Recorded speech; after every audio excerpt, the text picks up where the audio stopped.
Hello. Okay, so it is the end of August, and I wanted to do a walkthrough of the garden real quick just to see where things are, how things are coming along, document it more for myself, but for anybody who cares to see what a first year flower farm coming along looks like. So I'm gonna walk over there, show you everything. My name is Renee. I'm from West Michigan, and again, this is my first year flower farming. I do a little roadside stand outside of my house in a very saturated part of West Michigan. There's at least 10 notable flower farms within a 5 to 10 mile radius of my home. So even with competition, I'm still merging into the scene, and the community has welcomed me. So if you are looking to grow cut flowers for profit, come join my journey and see where I can take this little piece of property that we have. So I'm going to show you what's up over here. Okay, so we are at the end of August. And this is my first year doing just cut flowers. I've grown food for 13 years before this, so this is year 14 for me of growing. So it's kind of a new experience for me, although I do have so many years of gardening experience. I've never grown cut flowers before up until now. And this past winter, I was just minding my own business, and cut flowers came upon my For You page, and I was hooked. So starting in December of 25, I started planning how I was going to switch over my food garden to a cut flower garden, and here we are, 70 something dahlias deep. A couple successions of zinnias, some sunflowers I've done in a couple successions, and I spent all winter just diving into everything I needed to know, and I still have so much to learn. Don't get me wrong, like I've got years of education I still need to like suck in. But this is what year one looks like for me, and I'm excited for next season. I already have huge plans for next season. And so one notable thing is that up until about a week ago, 2 weeks ago, I would say a week and a half ago, we'll play it safe, week and a half ago, I had to put all of these little bags on my dahlias because the Japanese beetles and whatever beetles were just going ham and destroying every bloom that I had. So if I didn't have them covered, the beetles were just eating them. But now I think it's safe to say that I can go without putting them, like bagging the dahlias, because the beetles have worked their way out. I still see them here and there, but nothing near as bad as what they were in the beginning of August. And July was just devastation throughout the whole garden. I was lucky to get a couple zinnias that weren't destroyed by the Japanese beetle. But this is Blizzard. This is so pretty. And I'm almost certain this entire bed is leaving. I'm probably going to pull this up this weekend. A majority of them. I might keep this row for landscaping because they are really pretty. They're showy, but they're not cut flower worthy. My sunflowers, I planted 450 of them. They're all aligned back there, and then there's a couple over here. That is my last succession, and I need to tenfold that next year. But the problem too is I went on vacation in mid-August, in the beginning of August. So when I came back, we were gone for a full 7 days. So when I came back, a majority of the sunflowers had bloomed and had gone too far, and I wasn't able to cut them and sell them. So I let a lot of them go, but I've cut some too.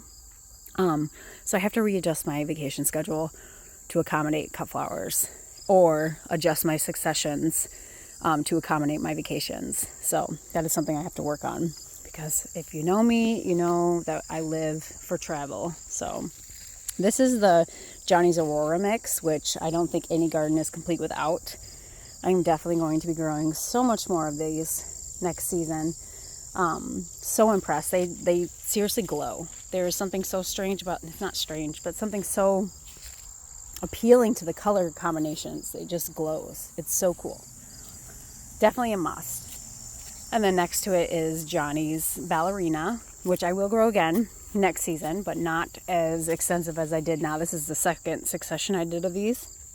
And the first succession of these were super cactusy, but as this goes on, it looks like I'm getting quite a bit of cactus in this too, which is fine. They're still really pretty, pleasant flower, but I've noticed they are not the first to go at my roadside stand. People really, really, really enjoy cheerful bright colors at the road stand.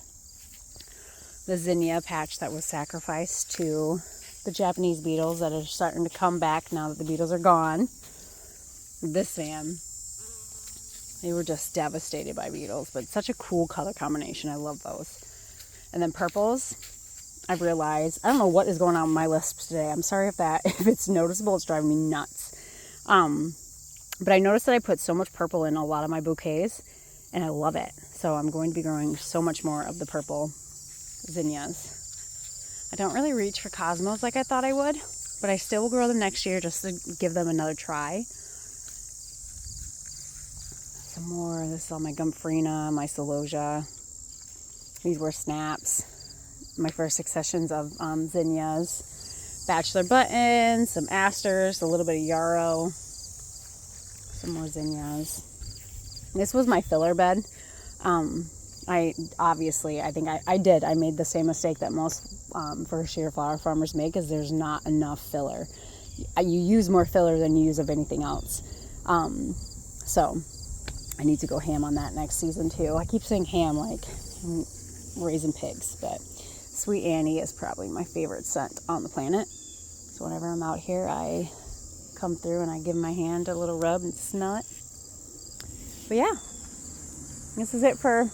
There's other parts of the garden too, or other parts of the flower farm that I have like scattered throughout the property. You can't see it, but it's along this fence line too.